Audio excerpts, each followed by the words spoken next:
Shalom Bethel family. It's Thursday, once again, time to review our Torah Talk here at Congregation Bethel from this past Shabbat. This past Shabbat we read Parshat Terumah, the Torah portion dealing with the collection of valuables in order to create the tent of meeting, the tabernacle, in Hebrew known as the Mikdash or the Mishkan. This portable sanctuary, place of worship that the Israelites carried with them in the desert, which would later be replaced by the Beit HaMikdash, the temple in Jerusalem that would be built sometime later by King Solomon. We started our discussion with a question.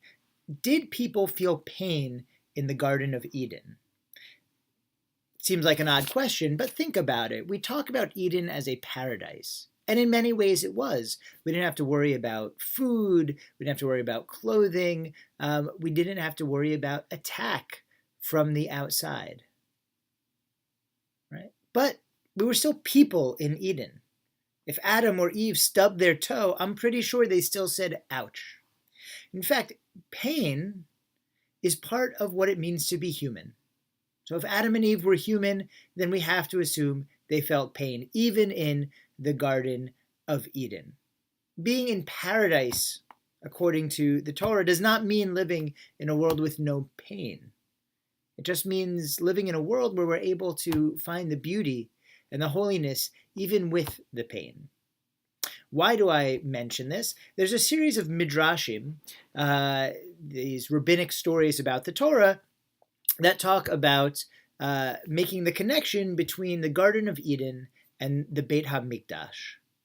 Right? One talks about how they were the same place, that the Beit HaMikdash was actually created in the spot where the Garden of Eden previously was. Another one talks about how Adam would make sacrifices and would wear the garments of the high priest, totally anachronistic, of course, but still with the ephod and the breastplate and the Urim and the Tumim and the special linen garments. And still another talks about the connection between the garden and Adam in other ways. And so here we are, left with the question, why did the rabbis want to make this claim that there's a connection between the Garden of Eden and the Beit HaMikdash, or in our case, the Mishkan, the mobile sanctuary? And I think it is because the sanctuary is supposed to give us a taste of Eden. Let's talk about how that happens, what that means, right? The Parsha commands us, commanded the Israelite people to bring their goods, their gold, and their dyes, and their cloth, all their valuables, to whatever their heart moved them to do, to voluntarily bring those things in order to create. It says, "V'asu li mikdash," make me a mikdash, a holy place. And in that holy place, it seems that God and the Jewish people could dwell together. In fact, Mishkan, the other name for the building, for the tent, means from the verb shachun, to dwell closely together. So something about this place was where God and man could dwell closely together. That we know is something that was true of the Garden of Eden, right? Adam and Eve dwell closely with God. They converse with God fairly often. We build a sanctuary. We don't necessarily think we can converse with God there, but we know it's a place where we can feel close to God. And it seems to me that that is the whole point of the building of a mikdash, right? In the book of Exodus, we start in slavery. We get to this very high pinnacle place of Mount Sinai and this direct revelation with God. And then we have these next few chapters which just kind of tail off with the building of the Mishkan. A huge portion of the book of Exodus is dedicated to the Mishkan and its trappings. Why? Because if Sinai is the place where we have this face-to-face with God, the Mikdash, the Mishkan, is the place where we can continue that sense of God's closeness to the people by having a sanctuary, by having a place where we can be together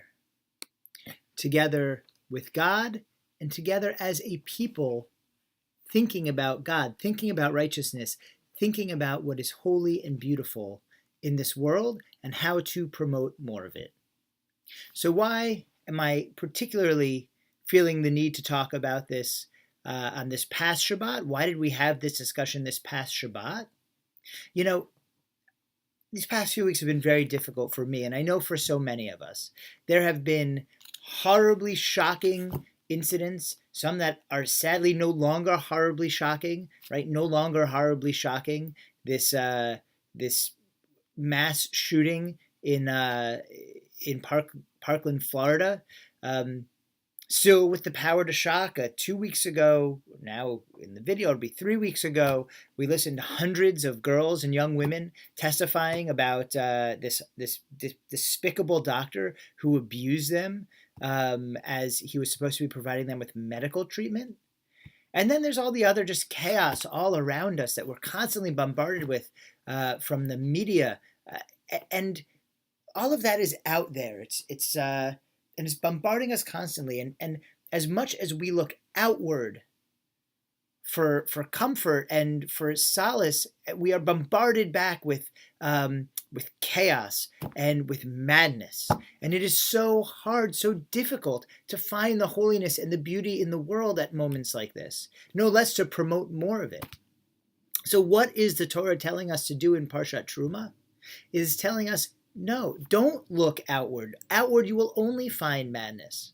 In order to impact the world, you can't be out there like a reed in the wind. No, look inward, right? Build me a mikdash. Build a sanctified place right in the center of your camp. That's where this tent would go, right? Build me this mikdash right in your heart.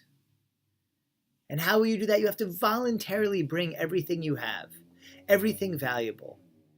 Right? And out of that, you will establish this internal place where you can be together and ultimately in your togetherness, be with me. That is the role of our sanctuaries today, just as it was of the tent of meeting back then. We need these moments on Saturday mornings, Friday nights, to set aside our electronics, to set aside the buzz out there bombarding us with the chaos. And we need to stop and focus on the people, on each other, and on our sacred texts and our connection to God and that which is holy. And only when we fortify centrally in our hearts as a community and focus on what is holy and focus on what is good and focus on what is ethical, only then can we emanate that holiness out into the world. Through the Mishkan, through the dwelling together with God and each other, becomes a mikdash. We emanate holiness, kodesh, out into the world. And what is true for us as a community is true also for us as individuals.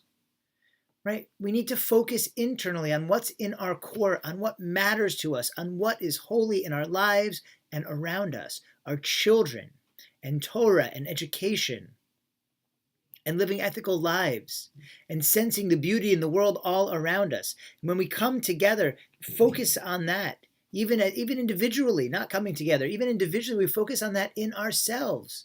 We have so much more to offer the world, to put that holiness, to put that goodness out into the world. And when we bring that holiness into the world, when we bring those things to make our Mishkan, you know what? Even our pain, right? Bring us back to the beginning. Bring us back to what there was pain in the Garden of Eden. Yeah, there probably was, and there's pain in our existence as human beings.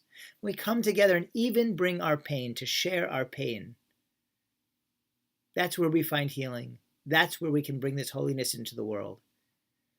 Next week, I'll talk about the shooting itself on Shabbat Zachor, on the Shabbat when we remember Amalek, when we remember the most evil people in Jewish tradition, those who prey on the weak. But this week, before we get there, let's stop and focus on the healing that we all need, that our society needs.